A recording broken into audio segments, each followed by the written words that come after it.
Com satisfação enorme estar falando com você, desde já, muito feliz, né, de estar contribuindo com a sua aprovação em um concurso público, sonho de todos nós. Sim, sou servidor público também, passei pelos mesmos momentos de estudo, dedicação e motivação que os senhores, que as senhoras, né, e eu tenho certeza que todos vocês estão com este mesmo sonho. Estou aqui para poder ajudar você, ajudar a todos que estão aqui no curso revisando. Eu me chamo Irenilson Lubachevski e esse encontro é para tratarmos deste tema aqui, da revisão deste tema, desse conteúdo. Deixa eu compartilhar a tela com você. É esse tema aqui, gestão pública.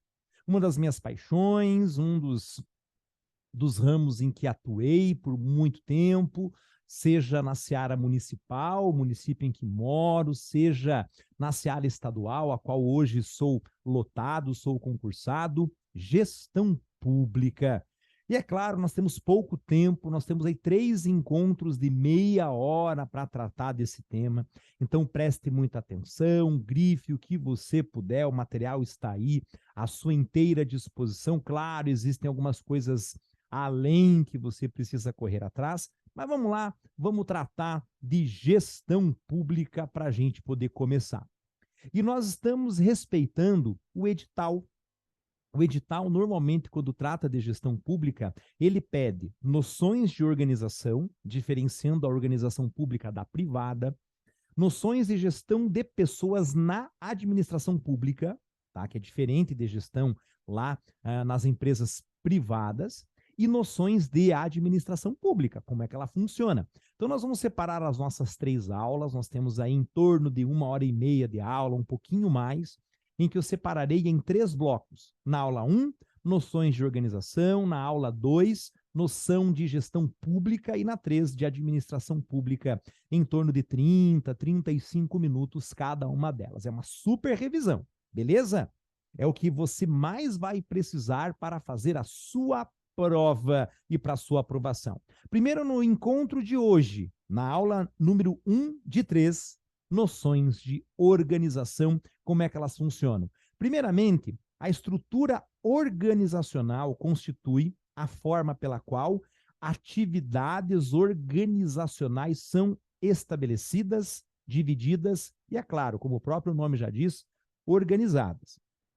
Qualquer que seja a empresa, pública ou privada, ela precisa ter um mínimo de organização das funções de cada um dos atores que ali dentro agem. Um conceito interessante a ser levado para a prova é o de estruturas mecanicistas. A estrutura organizacional mecanicista vem do termo mecânica, né? Ela é rígida. As pessoas têm metas a cumprir, elas não podem ampliar essas metas e nem diminuir aquilo que foram ordenados e passaram a receber.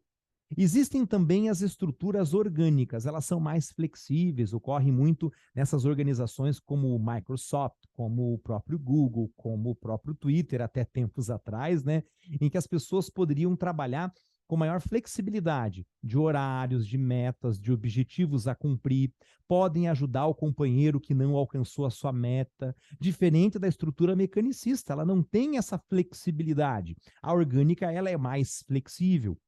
Thevenato, um dos maiores doutrinadores de administração, nos traz a ideia da racionalidade das estruturas organizacionais, pelo fato de nenhuma organização ser exatamente igual à outra, né?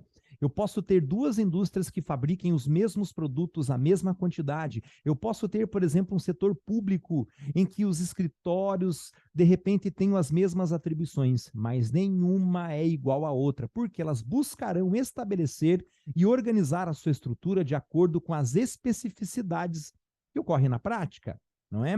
Muitas vezes um consumidor é diferente do outro, um município atendido é diferente do outro. Às vezes até o clima, o tempo, né, de uma cidade para outra é diferente. Eu não tenho como eu atender clientes, por exemplo, numa fila demorada no tempo, numa cidade que tem a média de 30, 32 graus, eu vou precisar colocar ali um toldo, eu vou precisar colocar água para atender este público. Daquela cidade que é mais fria, Canela, Gramado, Urubici, Urupema, Monte Verde, em que ali faz a média de 14, 12 graus, no inverno chega até, não é, a ventar, até a gear ali. O local de atendimento, a maneira como eu vou me aproximar dessas pessoas é muito diferente. Então, nesse sentido, há necessidade da estrutura olhar para o seu público e para suas especificidades. É importante ressaltar que a organização possui uma estrutura formal. Essa estrutura formal vem da palavra forma, porque na forma ou na forma você vai ter um organograma. Quem é o presidente, o vice-presidente, o diretor, o vice-diretor, o secretário 1, o secretário adjunto, não é? Que permite a gente poder visualizar os níveis hierárquicos, a cadeia de comando, a divisão de trabalho dentro dessa organização. Só que nós temos algumas empresas, algumas lojas, alguns departamentos que são informais. Ela não tem um organograma, ela é mais espontânea. Todo mundo se ajuda, tem um que abre, outro que fecha, isso pode ocorrer, a empresa, abrir as portas, né? Isso pode ter um revezamento. Os empregados fazem de tudo, o vendedor limpa também o banheiro, ele também varre, ele também entrega, ele também dirige, né, a caminhonete da entrega, ou seja, existem estruturas informais que ocorrem de forma espontânea, né? Num pequeno restaurante em que a própria cozinheira serve os convidados, leva aos clientes o refrigerante, a água, e às vezes ela até vai ao caixa e cobra. São estruturas informais. Já um restaurante, por exemplo, na estrutura formal, o cozinheiro só cozinha. A garçonete somente serve e o caixa somente cobra. Note, eles estão cercados, não é, pelos objetivos e metas as quais receberam. Isso é muito importante. Agora, vai cair na sua prova. Quais são os tipos de estrutura organizacional? Nós temos a estrutura linear, né? Vem da palavra linha. Ela tem uma unidade de comando com cada subordinado reportando-se a um único chefe. Então, eu tenho só um único chefe, um único diretor, um único gestor. E abaixo dele uma grande quantidade de funcionários. E todos eles vão obedecer de forma linear a este único gestor. Trata-se de um tipo de estrutura altamente centralizada, em que as decisões são tomadas por uma autoridade máxima e o nível hierárquico mais elevado da organização. Né? Qualquer coisa que acontecer, fala com o chefe. Quem é o chefe? Só tem um, porque a estrutura é linear. Essa autoridade máxima decide várias especialidades diferentes da organização. Ela é indicada para ambientes estáveis. Para ambientes de trabalho até pequenos, eles não precisam ser tão amplos assim, a estrutura linear. Só que existe, é claro, uma estrutura um pouquinho mais organizada, chamada, não que a estrutura linear não seja, né? Ela é estável, então ela tem uma certa tranquilidade para funcionar. Só que existe a estrutura funcional, ela é a mais encontrada. Cada subordinado tem um chefe diferente e cada um deles tem um setor de atuação. Portanto, não há uma unidade de comando. Esse tipo de organização, ela se separa por setores de atuação. Cada setor atua em uma área diferente, um objetivo diferente, e cada um dos setores tem o seu próprio chefe. É uma estrutura caracterizada por uma divisão de funções organizacionais. Por exemplo, o recurso humano, naquela empresa, então quem contrata, quem demite, quem entrevista é só o setor de recursos humanos. E quem trabalha naquele setor se reporta ao chefe, ao gestor de recursos humanos. Mas na empresa tem o setor financeiro. É só o setor financeiro que paga e recebe. Então, tudo que for do aspecto financeiro a este setor, entre outros. Assim, ela promove a especialização dos funcionários, dos seus gestores, em cada uma das especialidades. Só que isso tem um problema. Ela dificulta a coordenação entre departamentos e a visualização dos seus objetivos. Quando uma organização está muito separada em setores, muitas vezes, por exemplo, o gestor de um setor não sabe quem é o gestor do outro setor. Isso pode acontecer se ela não for muito bem organizada, né? Não for colocada dentro de um organograma. Só que nós temos um outro tipo de estrutura, né? Chamada linha staff. Nela, as posições de linha continuam existindo, representando a supervisão direta sobre o funcionário. Então, lá nós temos um staff, nós temos alguém que é o espelho daquela empresa, daquela organização. Lá, as posições funcionais assumem esse caráter de staff, ou seja, tem lá uma consultoria, tem um apoio, tem um suporte, tem uma recomendação, tem uma organização relativa às áreas. Ela não tem caráter executório. Os órgãos de staff costumam ficar diretamente ligados à alta administração. Então, eu tenho lá um chefe, um dono, um presidente, um proprietário, que ele delega a esse staff as ordens que serão dadas. Portanto, esse staff funciona como consultoria. Tem a desvantagem, a possibilidade de gerar disputa de autoridade entre os gestores da linha de staff. Porque muitas vezes eles têm o mesmo cargo, as mesmas atribuições, gerando certas ambiguidades. Então, pode acarretar conflitos à estrutura da linha staff. Por fim, temos a estrutura em rede. Ela é caracterizada por uma flexibilidade e uma adaptabilidade. Elas permitem a reorganização, a reestruturação com relativa agilidade, porque o trabalho é em rede. Se ocorrer qualquer tipo de prejuízo, uma meta, um objetivo não alcançado, rapidamente eles conseguem se organizar, pois um outro setor acaba assumindo os objetivos que o anterior não conseguiu vencer. Então, elas acabam se adaptando a ambientes extremamente dinâmicos. A troca de tradicional rigidez departamental pela lógica da mobilidade, da adaptação, utilizando maciçamente a tecnologia, porque aqui há uma rede, né, para poder trabalhar com a finalidade de otimizar o tempo, utilizado nos trabalhos, na comunicação, ganhar eficiência na questão física.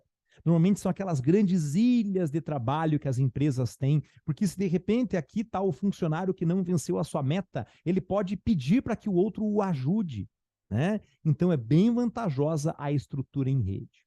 Só que lá na sua prova pode acabar aparecendo a visão sistêmica e estratégica das organizações. A visão sistêmica consiste em você conseguir enxergar, conseguir compreender cada uma das partes que formam o todo do negócio. É muito complicado para grandes empresas, né? Porque muitas vezes elas são gigantescas e o gestor precisa olhar para o chão de fábrica também. Portanto, a visão sistêmica é a habilidade em que o gestor, em que o profissional tem para ver a empresa como um sistema integrado. Ele está vendo, né, além do organograma que ele vai ter ali, teórico, posto, ele está vendo isso na prática, identificando os processos. Ele sabe como esses processos se relacionam, como que eles funcionam, como é a operação, a entrega do serviço ao cliente, e ele pode enxergar as suas falhas e antever essas falhas. Veja que na visão sistêmica, o conceito abrange a compreensão da relação do ambiente interno com o externo. Ele compreende os desejos dos clientes, dos usuários, do público, e tenta espelhar isso dentro da organização. O profissional que tem essas características pode ser considerado alguém que tem uma visão sistêmica. E são profissionais muito bem remunerados, né? Porque eles conseguem dirigir grandes organizações e entender todos os seus processos. Só que nós temos também outro tipo de visão, que é a estratégica. No caso da estratégica, ela se difere um pouquinho da sistêmica porque ela realiza o planejamento do seu negócio, define metas para alcançar os objetivos estratégicos, tendo a capacidade de planejar o cenário futuro da empresa, estabelecendo metas para alcançar os resultados. Você note que a visão anterior, ela está vendo em tempo real o que a empresa está fazendo. A estratégica, ela consegue enxergar no horizonte. O horizonte econômico, o futuro político, o futuro social. Veja que na visão estratégica, planejamento é muito importante, organograma é muito importante, para que ela possa concretizar a sua visão de futuro. Ela vai estabelecer prazos, ela vai mostrar caminhos para os diretores, para os gestores, para colaboradores, o que eles devem seguir e as ações necessárias se ocorrer um erro, um contratempo, para recuar um pouco, recuar um passo, para depois dar 2 passos para frente. De acordo com os dados do Sebrae, 60% das empresas fecham em até 5 anos de atividade, porque 55% das empresas, o empreendedor não tem visão estratégica, não tem planejamento. Os empreendedores no Brasil, 60% deles não estão preparados. Eles abrem um negócio e não sabem exatamente onde vão chegar no futuro. Eles estão esperando vender hoje, mas eles não estão pensando no amanhã. Nota-se, então, a importância da visão estratégica para o sucesso do negócio, visto que o objetivo claro e definido nos colaboradores, cada um deles sabe as ações que precisam tomar para que essa empresa não venha a fechar. Isso é muito importante dentro da administração.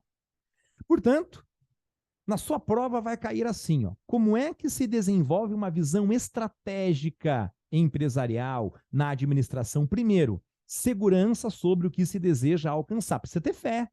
Eu vou conseguir. Vai ter contratempos? Vai. E se houver um fechamento, um contratempo, um prejuízo, há necessidade de um preparo para enfrentar esses dissabores. Segundo, elabore um planejamento estratégico que vai ser seguido, vai ter meta. Terceiro, conheça o mercado. Conheça bem o mercado, né?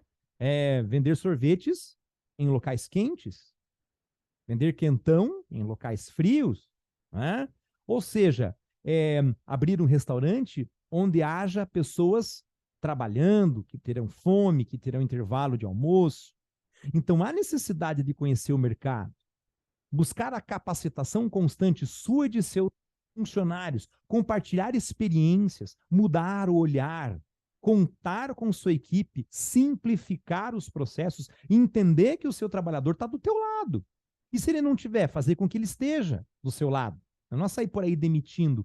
Ele tem que entender que se o negócio der certo, o emprego dele será mantido, ele vai ter uma promoção, um aumento de salário no futuro. Não é? Isso é muito importante. Planejamento estratégico institucional vai aparecer na sua prova também. Para que ele serve? Para aprimorar serviços prestados pelo setor público, não envolvendo apenas a contratação de funcionários e investimento em tecnologia da informação. Mas para essas iniciativas apresentarem resultados, é necessário priorizar o planejamento. Veja que a primeira palavra do tema é planejamento. Para tudo precisa de planejamento. Gente, para eu fazer essa aula, eu precisei planejar. São assuntos que eu conheço, que eu trabalho há muitos anos, há mais de 20 anos, mas eu precisei dar uma olhadinha antes. Alguns conceitos a gente pode esquecer, pode passar desapercebido. Para você viajar, precisa fazer um planejamento. Eu viajo bastante, tenho um canal lá no YouTube chamado Canal Camper Adventure. Me siga lá, Camper Adventure. Você vai digitar.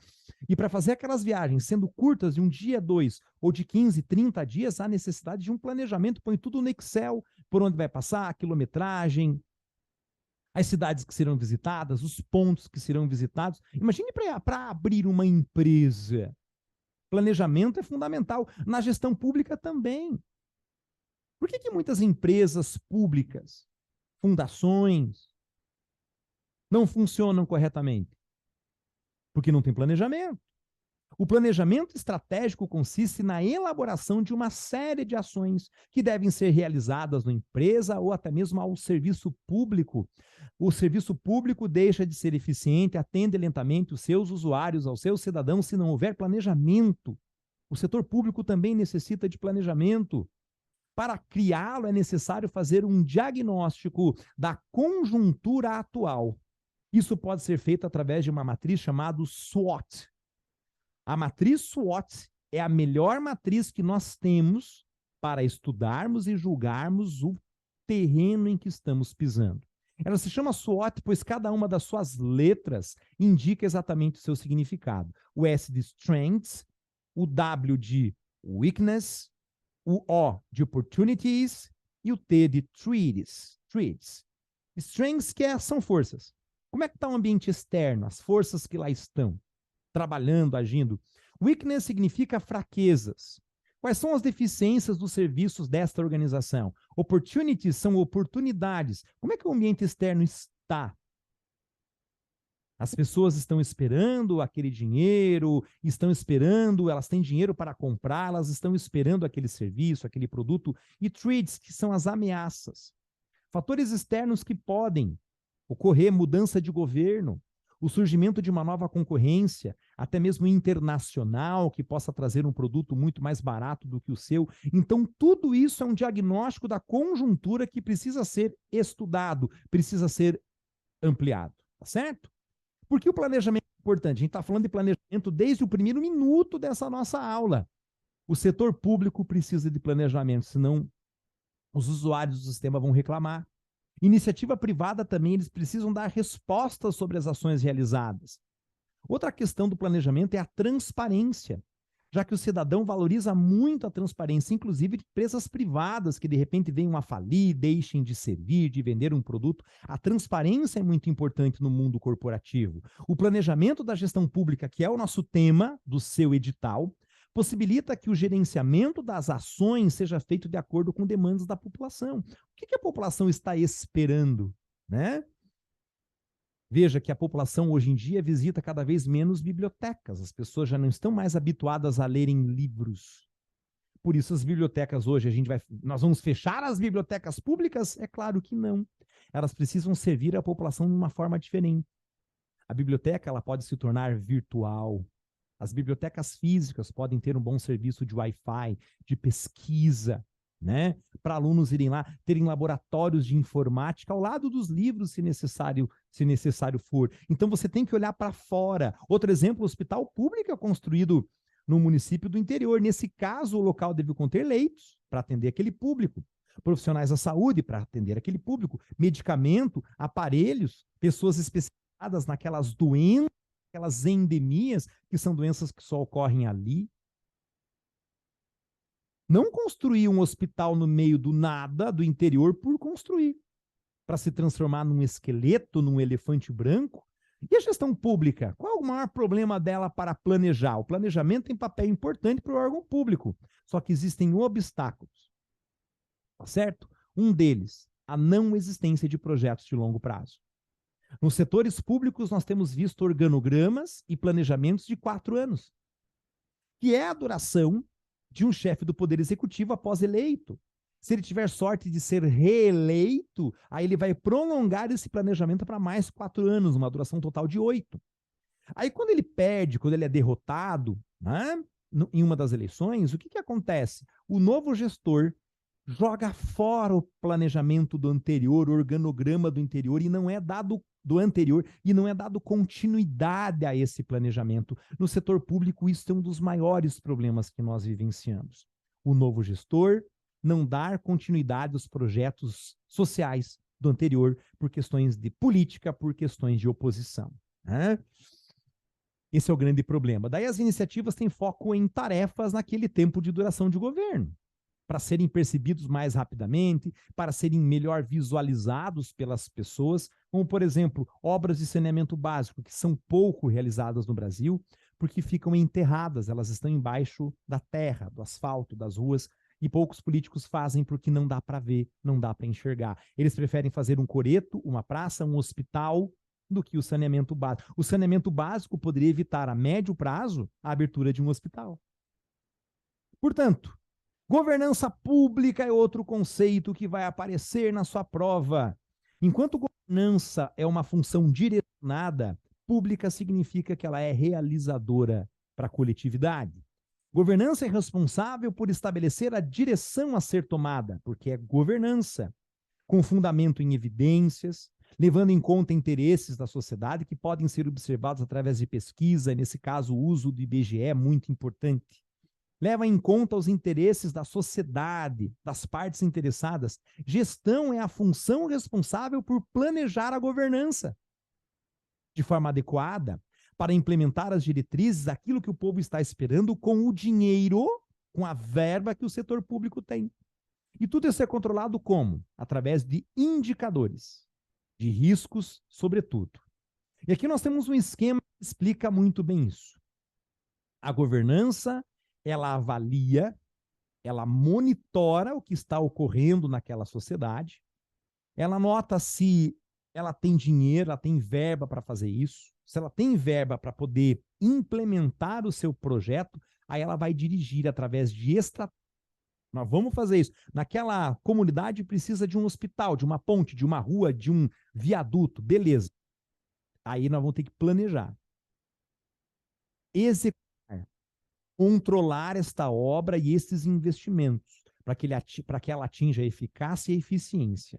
E aí gera accountability, ou seja, aquilo que foi dirigido pela governança foi colocado, foi materializado. Isso é muito importante. Outra questão importante para a sua prova é a gestão do conhecimento. Gerenciar é mais do que planejar, executar, verificar o ciclo PDCA da administração. Vale a pena você dar uma lidinha sobre o ciclo PDCA se você o não conhece. Se você o desconhece, é importante você dar uma lidinha no ciclo PDCA. Gerenciar é atingir metas. Propósito final da atividade gerencial é alcançar resultados para a organização. O conhecimento é um entendimento obtido por meio da experiência, da análise e de compartilhamento. Quando você diz uma pessoa conhece, aquele funcionário tem conhecimento, é porque ele tem um entendimento através da experiência. Quanto mais conhecimento temos, melhor será o nosso desempenho, desde que possamos encontrar esse conhecimento.